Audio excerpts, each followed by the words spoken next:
Happy Durga Puja to all. कल की एक पहेली थी, हड़बड़ में गड़बड़ हुआ, बिना बाप का लड़का हुआ। लड़का हुआ तब जब बाप न रहे, जब माँ न रहे तब। तो यह प्रसंग एक धार्मिक प्रसंग है और रामायण के उत्तरकांड से गुजरा हुआ है।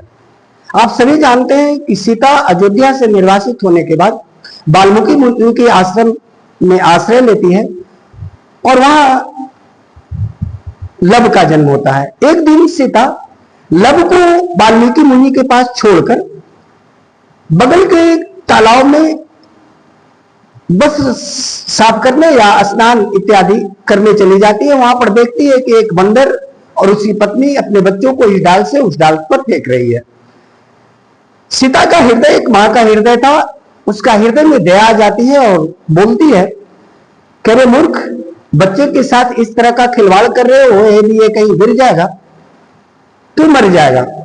तो बंदर और बंदरी सीता का उपहास उड़ाती है, खिल्ली उड़ाती हुई यह कहती है, कह रहे पहले अपने बेटे को तो देखो, मुनि के पास छोड़कर चली आई हो, वो साधना में रहता है, कोई अगर बाघ या जंगली जानवर उठाकर लेकर चला गया तो तुम अपने बेटे का मरा हुआ मुंह नहीं देखोगे, हम तो कम से कम मरा हुआ मुंह देखेंगे।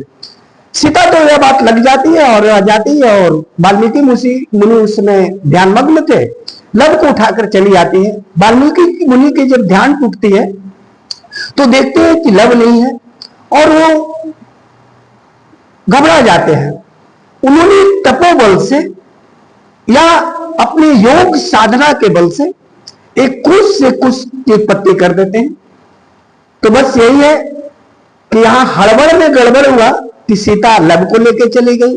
वाल्मीकि मुनि भी सोच नहीं पाए, तो हड़बड़ में गड़बड़ हुआ, बिना बाप के लड़का हुआ। कुछ क्या हुआ, बिना बाप का था और लड़का हुआ तब जमा न रहे तब। सीता कहां थी, तालाब के किनारे थे।